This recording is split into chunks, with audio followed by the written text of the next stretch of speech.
We have 4 more days left until this window ends. And in today's video, I'll be talking about the club's surprise interest for Mohamed Salah. I'll be talking about the one Italian club showing strong interest on signing this Chelsea youth player on a permanent, and we'll be discussing the future of Loftus Cheek. So I hope you guys definitely enjoyed today's video.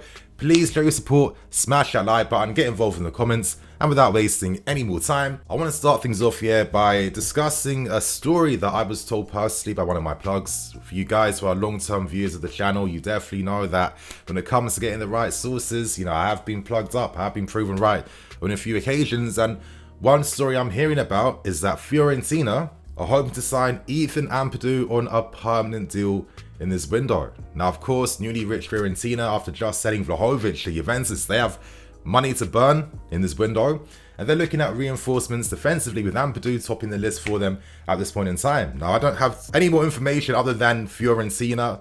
They want to sign Ethan Ampadu, but I can give my thoughts and opinions behind this information I was told. For me, would this be the right career move for Ampadu? Personally, I think yes. I think clubs like Fiorentina, they have a history of being great stepping stone clubs where they have a lot of top talents who end up playing for high level clubs in their careers. I think they play football the right way. I think there's the right infrastructure there as well too.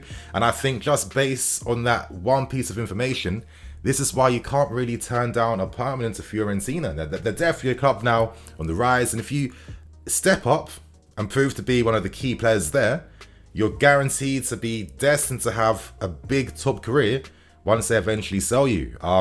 For me, I definitely think maybe it's time for Ampadu to leave now. I don't really like when players get loaned out every single season to different clubs in different countries.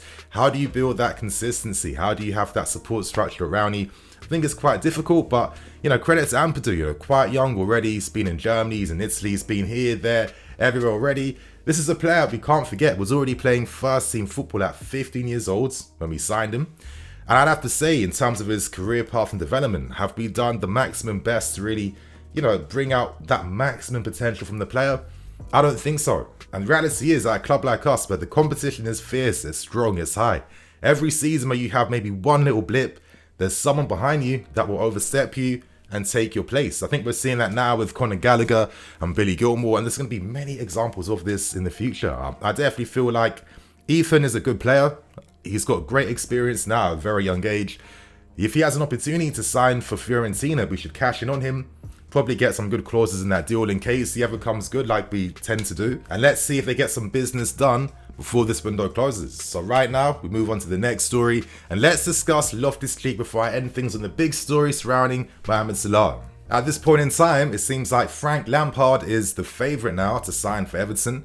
I'm not really surprised by that. Lampard's been waiting for a good club, good opportunity for a while. I definitely think that he's become quite underrated. He's nowhere near as bad as people love to say. And you guys know I'm always going to say my truth and my opinion. But is it any surprise that Lampard will turn to his former club to get some managerial inspiration to help, strengthen his cause?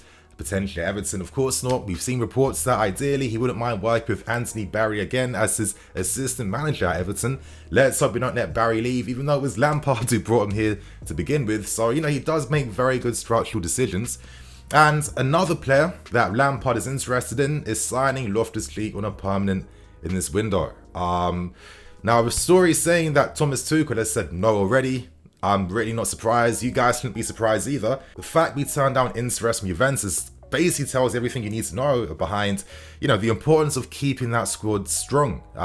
We can't afford to miss out on another midfield player, especially one of Ruben that's showing that, he has stepped up playing more in a pivot role this season. I think his defensive numbers, especially the defensive part of his game, always been the one key thing used against him, has definitely stepped up to show a much higher level than I first saw for myself. And for me, in terms of his ability as a squad player in the team this season, I think he has been a good squad player. I'm not one of these guys that believes that he's been a flop just because of like one or two iffy games, as if like not every one of our players, every single one, other than maybe the defenders, have that same type of patch of form. I'm not too sure, to be honest. I think that he's definitely demonstrated his qualities for the squad. No surprise why Tuchel wants to push him on, keep him here, even though managers have their own personal gains, of course. They need to have a strong squad for themselves because, every decision can come back to bite them eventually. I look at Billy Gilmore last January. I mean, did it really benefit him staying with us? No, he barely played, and then he stayed with us just to sign on loan to Norwich City this season, who were destined to be going down immediately. So I guess I bring up this point because maybe if we don't see Ruben having like a real long-term career with us, does it not make sense sometimes to cash in on these players when their value and stock's really high, and then maybe look to recall someone back on loan, especially when you have someone like a Salah here, for example. Maybe you're just forced to have to rely on these players that you spent a lot of money on signing on a loan fee, and of course cover a ton of their wages.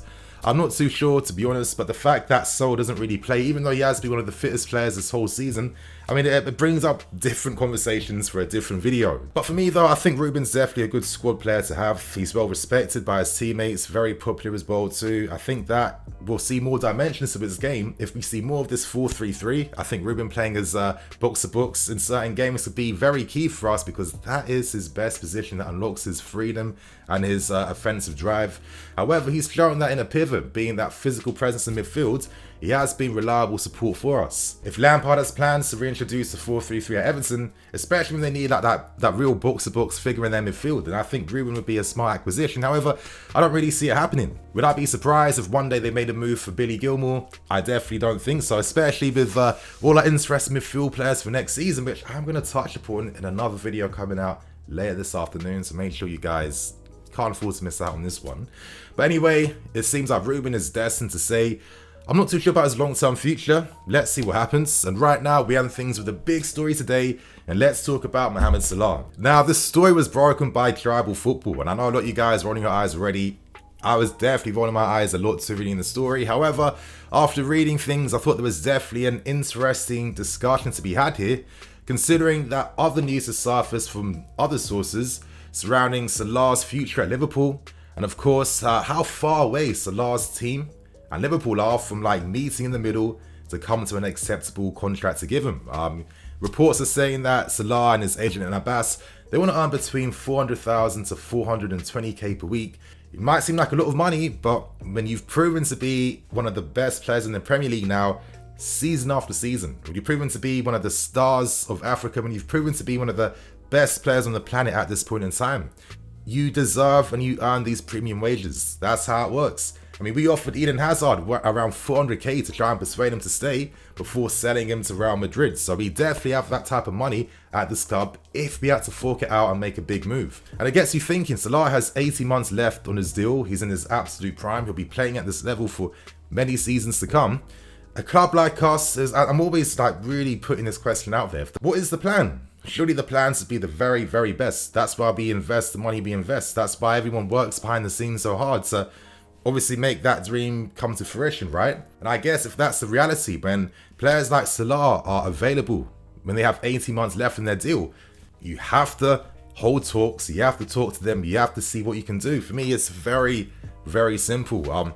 Be interesting though if Salah be interested in coming back to us. Of course, the club dynamic is a bit different now to when he left. We play maybe football in a more stylistically similar way now under Tuchel compared to what we did under Mourinho, even though it's still not as similar. It's just maybe a lot closer than the original football that Salah was playing at under Jose Mourinho. I guess we have London. I'm always saying London is a key selling point and factor, especially when players like him have families and wives who just prefer that city life as well too. We have the funds, we have the money, and we know that we have to make some certain alterations to the front line for next season. And listen, someone like Salah, if you can get that deal done, I mean, who's really saying no? The players at the squad, are they going to complain that he's getting a much higher contract than them? Absolutely not. Like I said, you paid for the premium. If you can do that, if you can get that deal done, you have to go for it. But at the same time, saying all of this though, I'd imagine that Liverpool would be absolutely crazy to do anything to jeopardize giving Salah the contract he wants. I mean, when he goes, they could really just jeopardize the long-term future of what they're trying to do there as well too. And I can't imagine Klopp would be happy if his star guy left us to sign back for his former club. However, in football, crazier things have happened. And as I'm always saying, when players get to this stage of their careers, when they're in their primes, they know that the next deal they sign is the biggest one. That will be the one that really sets them up for life. You see interesting decisions being made that really benefits the player more than anyone else.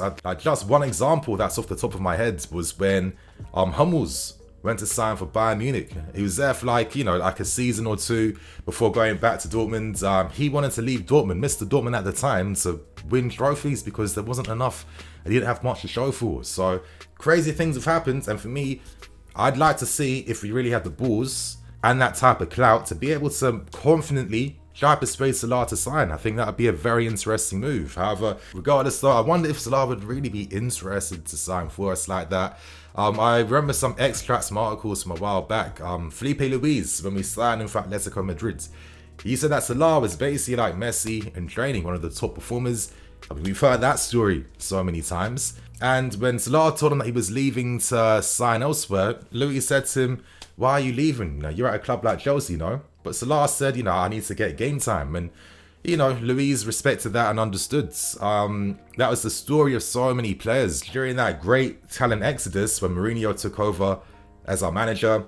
Salah said in interviews too in GQ recently that, when he was there, he had to do things differently to his instincts. I think that's constantly been the story of many Chelsea players' careers, constantly being signed to do the opposite of what they were signed for. With Mourinho himself knowing that Salah is an inside forward, yet never playing him as an inside forward, playing him as a very deep winger.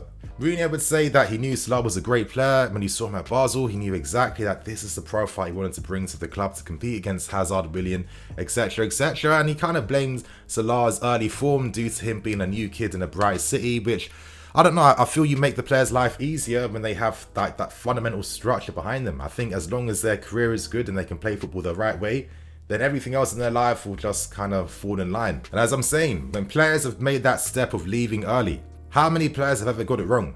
I mean, I don't see it happening, and there's a reason behind that. We'll be interested to see if we got the balls to make something like this happen, though. To be honest, there's an opportunity here. Yes, Salah will hold more talks to Liverpool after the AFCON, and I'm sure he might stay. But like I said, in this game, crazier things have happened, and normally if you get the money right, a lot of possibilities open up. So you guys, on that note, I'm in EFC, this is Blue Lines TV. Comment below if you think we could even get Salah signed. I'm just curious to read your guys' thoughts on this one. And see you guys later today with another video. Cool.